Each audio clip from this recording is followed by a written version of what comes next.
Next chapter है area related to circle. ठीक है, सर्कमफ्रेंस ऑफ अ सर्कल क्या हो जाएगा हमारा 2πr, area of a circle क्या हो जाएगा πr²।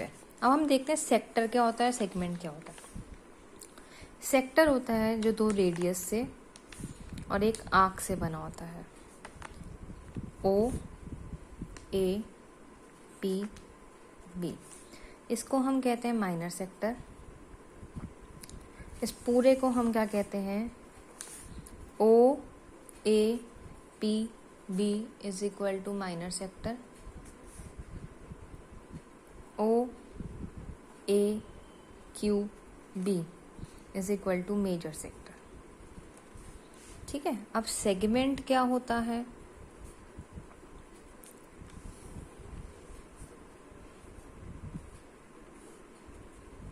A B P, this is called minor sector, minor segment, and this is called major segment. Segment chord और आर्क से बनती है, सेक्टर आपका रेडियस और आर्क से बनता है।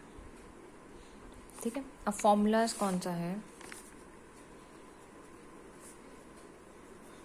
Area of a sector of angle theta.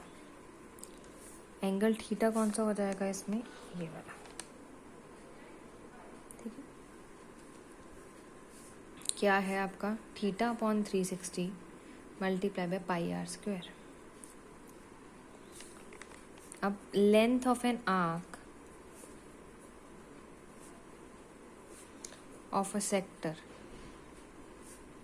Of angle theta. अब लेंथ कौन सी हो जाएगी आर्क की हमारी, इसको ज्वाइन कर दो, ए पी बी की कितनी लेंथ है उसका फॉर्मूला है theta upon 360 multiply bye 2πr। और अगर हमने मेजर का निकालना है तो हम कैसे निकालेंगे, मेजर सेक्टर का एरिया πr² में से हम माइनर सेगमेंट का एरिया माइनस कर देंगे तो हमारा मेजर का आ जाएगा। ठीक है, मेजर सेक्टर का एरिया कैसे निकालेंगे, πr² में से माइनर का हम माइनस कर देंगे। ये थे फॉर्मूलाज अभी। अब हम करते हैं एक्सरसाइज क्या कह रही है। अब फर्स्ट एग्जांपल हमारा क्या कह रहा है, the cost of fencing a circular field at the rate of ₹24। हम पर मीटर फेंसिंग करना है हमने, उसकी कॉस्ट क्या है पर मीटर की 24। ठीक है, और टोटल कॉस्ट कितनी लगी हमारी 5280। फेंसिंग मतलब सर्कमफ्रेंस, टोटल कॉस्ट इतनी लगी, 1 मीटर की इतनी कॉस्ट है, हमारा ए सर्कमफ्रेंस निकल जाएगा 5480 डिवाइडेड बाय 24। ठीक है, इसको काट के क्या आया 220 मीटर, तो हमारा सर्कमफ्रेंस सर्कल का क्या आ गया 220 मीटर। ठीक है, the field is to be plough at the rate of 0.5 metre square. हमने प्लोइंग किया है फील्ड को 0.50 मीटर पर स्क्वायर से, हमें कॉस्ट निकालनी है। प्लोइंग मतलब एरिया, एरिया कैसे निकलेगा जब हमें सब वो ही नहीं पता, रेडियस। अब हम सर्कमफ्रेंस पता है, इससे हम रेडियस निकालते सकते हैं। Circumference is equal to 2πr, 220 2 multiply by 22/7 multiply by r, 110 2 10। ठीक है, 5 35 मेरा आ गया रेडियस। हमें रेडियस पता चल गया, हम एरिया निकाल सकते हैं, that is your πr²। 22/7 multiply by 35 multiply by 35 5 सा मल्टीप्लाई बाय 50/100, क्योंकि कॉस्ट भी निकाल दी। ये मैंने सीधा ही कॉस्ट निकाल दी, एरिया नहीं निकाला। ठीक है, 0 से 0 कटा, 2 कटा, 11 multiply by 5 multiply by 35 is your cost of ploughing the field. ठीक है, अब नेक्स्ट एग्जांपल देखो। क्वेश्चन 2 क्या कह रहा है, find the area of a sector of a circle. एक सर्कल है, हमें उसका सेक्टर का एरिया निकालना है, पी पी। रेडियस है 4 centimetre, angle is 30 degree. Find the area corresponding, major का भी निकालना है माइनर का भी निकालना है। क्या फॉर्मूला होता है, theta upon 360 multiply by pi r square, theta 30 degree multiply by 360 multiply by 3.14 multiply by radius के हमारा 4 इंटू 4 कट गया, 12 आ गया, काट दो 22 6 काट दो 3 11 4 5 6 7 8 नहीं कट रहा, मल्टीप्लाई कर दो 4.9 अप्रॉक्स आ जाएगा हमारा एरिया है तो स्क्वायर में आएगा। ये हो गया माइनर का। मेजर का कैसे निकालेंगे, पहले पाई आर स्क्वायर निकाल देते हैं पूरे सर्कल का। पाई आर स्क्वायर क्या होता है, 22/7 मल्टीप्लाई बाय 4/4 और यू कैन टेक 3.14 क्योंकि कट नहीं रहा तो 3.14 ईजी है, मल्टीप्लाई बाय 4/4। ठीक है, ये कितना आया हमारा 50.24। इसमें से जब हम 4.9 माइनस करेंगे तो हमारा क्या आ जाएगा, मेजर आर्क का एरिया। ठीक है, next question is very important, आया नहीं है, थोड़ा सा डिफिकल्ट है। ठीक है, अब देखते हैं वो कैसे करना है। अब नेक्स्ट क्वेश्चन क्या कह रहा है हमारा, नेक्स्ट क्वेश्चन क्या कह रहा है, find the area of a segment AYB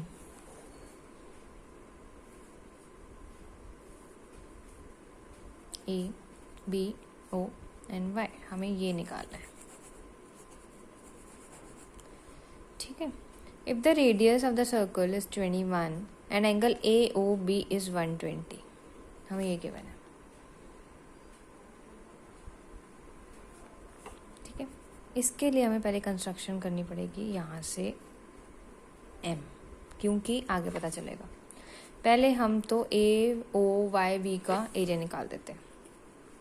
OAYB का area, that is your area of a segment. अगर मैं एरिया ऑफ अ सेगमेंट से ट्राइंगल का एरिया माइनस कर दूंगी तो ऑटोमेटिकली मेरा AYB निकल जाएगा, एरिया ऑफ सेगमेंट। अब हम ये निकालते हैं। ठीक है, क्या होता है हमारा area, theta upon 360 multiply by pi r square. Theta क्या है हमारा 120 upon 360 multiply by 22/7 multiply by 21 multiply by 21, 0 से 0 कट गया, 3 7 कट गया। इसको सॉल्व करके आया 462 सेंटीमीटर स्क्वायर। ओके, ये तो निकल गया। अब हमने निकालना है ट्राइंगल का एरिया। एक काम करो, ट्राइंगल को यहाँ पे बना देते हैं हम अलग से। AOB 21 21 हमने क्या कर दिया, M बना दिया। ठीक है, अब एरिया क्या होता है इसका ट्राइंगल का, half into base into height. हमें कुछ बेस तो पता नहीं है, बेस को फाइंड आउट करने के लिए हम क्या करेंगे, इसमें कंस्ट्रक्शन करके इनको congruent proof. This is common, this is radius and this is your 90 degree. तो OAM कॉन्ग्रुएंट हो गए OMB से by RHS। 90 degree, radius common and this is radius OB is equal to OA radius, OM common हो गया and this is 90 degree. RHS से हमने क्या कर दिया 90 डिग्री। जब हमने RHS से 90 डिग्री किया तो मैंने क्या कर दिया, एंगल 1 और एंगल 2 को इक्वल कर दिया और AM और MB को भी इक्वल कर दिया CPCT से। Angle 1 is equal to angle 2 CPCT। ये पूरा एंगल हमें पता है 120 है, तो ये दोनों इक्वल हैं, तो ये एंगल 60, ये एंगल भी 60। अब देखो, मेरे को हाइट चाहिए, ठीक है, और बेस भी चाहिए, मेरे पास अभी दोनों नहीं है। अब कोई भी एक ट्राइंगल ले लो, OAB, OMB या OMA, कोई भी ट्राइंगल ले लेते हैं हम। OMA,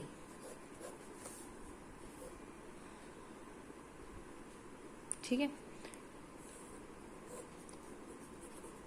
OM 90 degree. ये मैंने X ले लिया है ये मुझे 21 गिवन है। ट्रिग्नो में क्या था, पंडित बद्री प्रसाद हर हर बोले, ये था। ठीक है, साइन कॉस टैन। अब O60 है, इसके बस चलेंगे तो ये बेस हो गया, ये हाइपोटेन्यूज हो गया। कौन सा लग जाएगा, कॉस लग जाएगा, कॉस लगा दो। cos 60 is equal to OM upon OA। cos 60 क्या होता है, 1/2। ये मैंने x ले लिया, OA क्या है 21, x क्या हो जाएगा 21/2। दैट इज आपका OM क्या हो जाएगा 21/2। मेरे को परपेंडिकुलर पता है, मुझे परपेंडिकुलर नहीं पता, बेस पता है, हाइपोटेन्यूज पता है, परपेंडिकुलर निकालना है ना, ये निकालना है। क्योंकि मेरे को बेस की भी वैल्यू चाहिए होगी ना इस ट्रायंगल में। बेस निकालने के लिए मैं कौन सा फॉर्मूला लगाऊंगी, साइन का। साइन क्या होता है, P/H साइन 60। साइन 60 क्या होती है मेरी value, √3/2 is equal to P मेरे को पता नहीं, let it be Y upon H क्या निकाला मैंने 21, तो y क्या आ जाएगा मेरा 21√3/2। अब मेरा AM क्या आया, ये। अब मैंने क्या CPCT से प्रूव किया था, AM और MB एक दूसरे के इक्वल है ना। तो मैं इसको अगर 2 से मल्टीप्लाई कर दूँ तो मेरा AB आ जाएगा पूरा, क्योंकि ये दोनों तो इक्वल है। काट दो, क्या आ गया 21/√3। मुझे बेस पता चल गया, हाइट पता चल गया, मैं ट्राइंगल का फॉर्मूला लगा देती हूँ उसमें।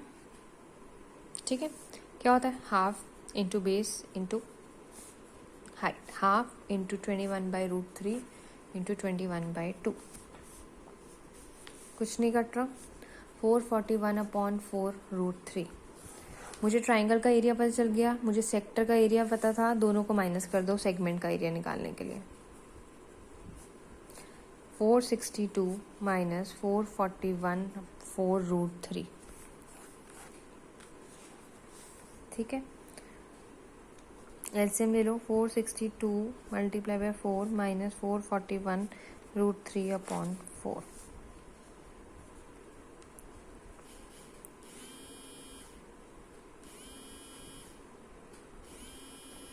ठीक है, ये आ गया। अब ये तो 44 तो 4 से जा रहा है, अब हमने देखना है 1844 से जा रहा है कि नहीं। अगर ज़्यादा वो लग रहा है 18 जाता है 4 से। ठीक है, 2 कॉमन ले लेते हैं, ऊपर से 2 कॉमन ले लिया, क्या आया 9 2 4 माइनस, ये भी नहीं जाता, या फिर इसको ऐसे ही छोड़ दो। ठीक है, ये आंसर हो जाएगा। ठीक है, क्योंकि और कोई ऑप्शन नहीं है, 441 से आप कुछ भी कॉमन नहीं ले सकते हो। 9 आ रहा है, ये और है 12, हाँ ऊपर 3 कॉमन आ सकता है। ठीक है, कॉमन लेके फिर यहाँ पे भी छोड़ोगे तब भी आपका आंसर करेक्ट है। तो इसमें हमने पहले क्या किया था, हमें ये एरिया निकालना था, हमने सेक्टर का एरिया सेगमेंट का एरिया सेक्टर का एरिया निकाल दिया। सेक्टर का एरिया निकालने के बाद हमने ट्राइंगल का एरिया निकालना था। ट्राइंगल के एरिया के लिए हमने क्या किया, परपेंडिकुलर बनाया, इन दोनों को कॉन्ग्रेंट प्रूव किया RHS से। फिर हमने एंगल 1 और एंगल 2 को इक्वल कर दिया और AM और MB को CPCT से इक्वल कर दिया। उसके बाद हमने कोई भी एक ट्राइंगल ले ले, OAM और या फिर OMB, कोई भी ट्राइंगल लेके साइन और कॉस की वैल्यू डाल दी। हमने बेस निकालना था और हाइट निकालनी थी। निकाल के दोनों, फिर ट्राइंगल का एरिया निकाला, half into base into height करके, उसका दोनों को माइनस कर दिया। ठीक है।